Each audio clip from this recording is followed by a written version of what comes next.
Okay guys, so today we're going to be reviewing the 24-240 Sony zoom lens, which I think is the perfect zoom lens that you can get for your Sony camera when you're traveling, you're going out hiking, or you just want to bring one lens with you that kind of does everything. I think this is the perfect lens. But before we begin, I want to compare this lens to the 85mm 1.8 prime lens that I got here, because this is one of the sharpest lenses that you can buy for your Sony system. And this lens right here is actually the softest one you can buy.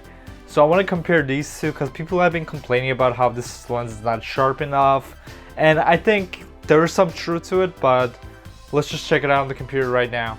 Okay, even though I wouldn't buy this lens for taking portraits, I just want to take some portraits just to figure out how sharp it is compared to the 85mm. So I took some portraits of the famous actor Tommy Wiseau. So let's compare those two pictures.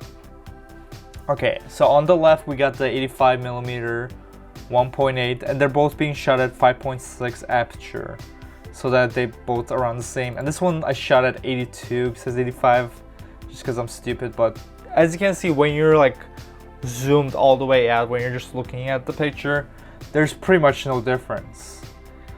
But when you zoom in, then you start seeing the difference. So let's zoom right here. Great, my phone's ringing. Oh my god, zoom in, okay. And when we zoom in, we can see that like there's barely any difference, but you can see that like the tie is a little sharper on the 85mm. But again, we're like pixel peaking how much, 2:1, we're pixel peaking a lot. You can see that the football's a little sharper than it is on the 85mm. But again, if you like gave this to a client, even if you didn't give it to a client, if you just like compared it to like, if you just compared it like without having, if you didn't compare it to begin with, and you just looked at the image, it would have looked fine. You can see some chronic aberration right here on the fingers.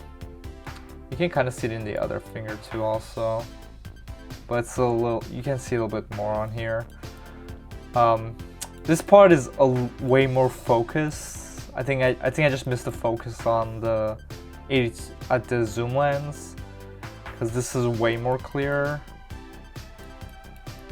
But I think I just missed the focus. I think that's why it's so much more clearer, like around the glue right here. The button seems a little brighter, so I think the contrast is a little better on the 85mm. And again, like, if this is the only lens you have, the 24-240, you can do portraits with it. If you're in a studio, no one's gonna tell the difference, So I think the lenses are very sharp. The only difference between the 85mm and this lens is gonna be that, the 85mm can go all the way down to 1.8, and this lens can only go up to 3.5 when you zoom all the way out. And when you zoom all the way, it goes down to like 6.5, I think. So for the sharpness, I think this lens is very sharp,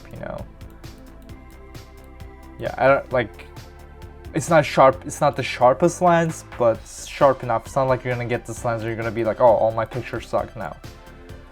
I think this lens is pretty sharp. Okay, so just to give you guys an idea of like how much zoom you get with this lens, this is at 24mm right here. And you can go from all the way this, and just keep this part in height. This is the Verizon line right here. You can go all the way zoomed right there, which is insane. From standing at the same position, you can go from this to this. And the A7R3 that I'm using has an APC mode where you can crop the sensor so you get 20 megapixels besides the 42 megapixels that you usually get, and you can zoom in a little bit more. So as you can see, from this you can go all the way to this, which is pretty insane. Here I'm shooting just the landscape of this lake right here, and while I'm shooting I see a duck, so I'm like, oh shit, there's a duck right there, and I can just zoom right into the duck, and boom, I get a picture of the duck right here. If I was shooting with a prime or any other zoom, I wouldn't be able to get this reach from just shooting a wide angle landscape right here to shooting a wildlife picture, which I think is amazing with this picture, with this lens. And obviously it's not going to be the perfect lens for shooting wildlife, because 240mm is like, is decent for shooting wildlife. You know, you can get way better lenses like the 100 to 400 Sony lens that you can get, but that lens is around $2,400. So for the price, I think this might be also the best wildlife lens also. And now I'm just going to show you guys a couple of just slideshow pictures I took with this lens, just so you get an idea of what you can do with this lens.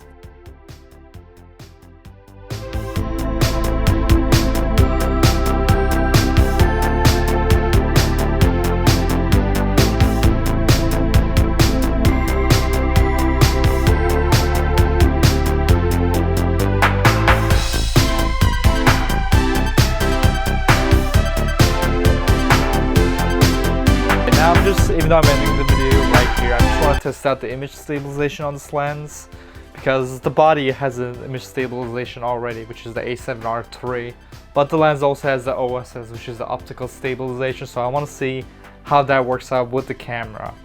But anyways guys, thanks for watching this video. Make sure to let me know what you guys think about this lens, and make sure to subscribe and follow me on Instagram at TiakAlmighty, so you can see my lens reviews and also the pictures I take on there.